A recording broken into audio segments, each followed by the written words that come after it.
Assalamualaikum warahmatullahi wabarakatuh. Perkenalkan, saya Reisha Mita Kaila Maensarani dengan NIM 2023 011053 dari kelas AKTB.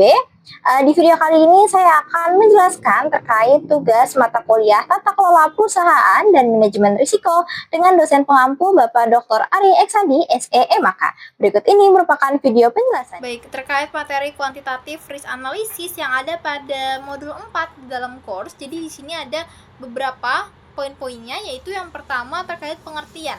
Jadi kuantitatif risk analysis ini merupakan tahap lanjutan dari analisis risiko kualitatif yang berfokus pada pengukuran risiko secara mendalam dan juga berbasis dari data numerik. Nah, analisis ini tidak hanya mengelompokkan risiko ke dalam kategori tinggi, sedang, ataupun rendah, tapi juga menghitung dari probabilitas dan dampak risiko secara kuantitatif terhadap tujuan proyek sehingga bisa menghasilkan estimasi yang lebih akurat. Lalu untuk tujuannya, yaitu untuk mengetahui dampak gabungan dari seluruh risiko yang telah diidentifikasi terhadap pencapaian tujuan proyek. Nah, dengan menggunakan model probabilistik, analisis ini mampu memperhitungkan hubungan dan juga ketergantungan antar risiko, sehingga dapat memperkirakan peluang keberhasilan proyek secara lebih realistis.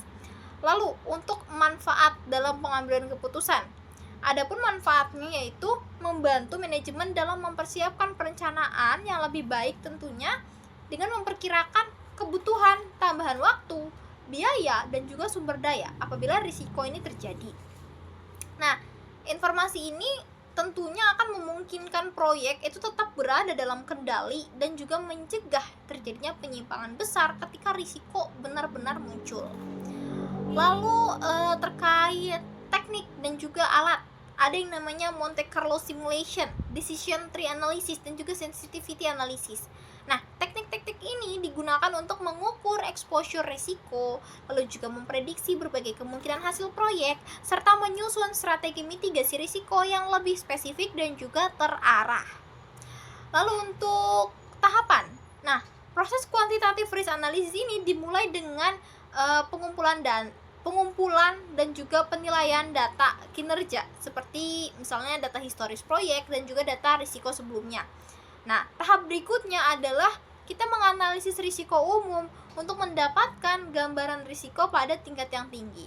Nah, setelah itu barulah dilakukan analisis risiko secara rinci dengan menghitung probabilitas dan juga dampak risiko menggunakan teknik kuantitatif. Nah, selanjutnya dilakukan sensitivity analysis untuk mengidentifikasi variabel yang paling berpengaruh terhadap proyek.